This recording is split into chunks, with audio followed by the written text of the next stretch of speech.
राधा वल्लभ श्री हरिवंश। श्री जी की कृपा से अब मैं उड़ीसा पुरी जगन्नाथ जी के मंदिर के सामने पहुंच चुकी थी।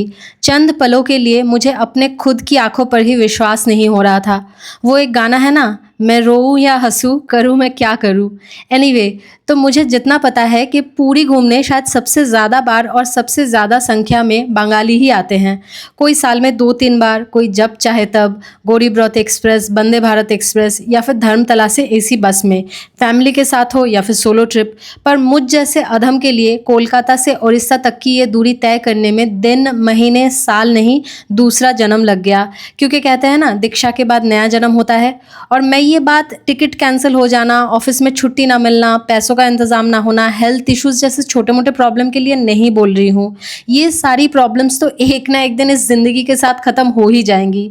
लेकिन एक जो वो अंदर से होता रहता है ना कि श्री जी प्लीज़ एक बार कृपा कर दो, एक बार मुझे पूरी जाना है और भक्तों की भीड़ में भले ही आधे सेकंड के लिए सही, लेकिन एक बार जगन्नाथ जी, बलराम जी, सुभद्रा जी को देखना है। एक बार मंदिर के आनंद बाजार में बैठ के महाप्रसाद पाना है। जगन्नाथ जी के लिए खाजा लेकर जाना है। मंदिर के अंदर बैठकर ध्वजा को चेंज होते हुए देखना है। तो इन सारी बातों के सामने ये लास्ट मोमेंट सीट कंफर्म ना होना, रूम की बुकिंग ना मिलना, पैसों की प्रॉब्लम, ऑफिस में वर्क प्रेशर, आर्थराइटिस का पेन, ये सब ना कुछ नहीं है। और अभी एग्जैक्टली जिस जगह पे मैं खड़ी हूँ, इतनी बार मैंने इस जगह के फोटोज़ और वीडियोस इंटरनेट पे देखे हैं ना, यहाँ से जगन्नाथ जी का एक स्वरूप भी दिखता है और ऐसा लगता है जैसे वो खुद द्वार पे खड़े होकर सभी भक्तों को बुला रहे हो कि जल्दी से भीतर आओ, बहुत सारा महाप्रसाद बना है, पाओ आके। तो ये मेरे लिए एक बहुत ज़्यादा भावनात्मक पल था।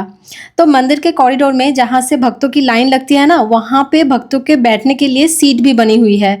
और मैं कार्तिक पूर्णिमा से एक दिन पहले गई थी, तो भक्तों की इतनी लंबी लाइन थी कि मैं सुबह को लाइन में लगी थी और दोपहर को जाके मैं मंदिर के अंदर पहुँच पाई।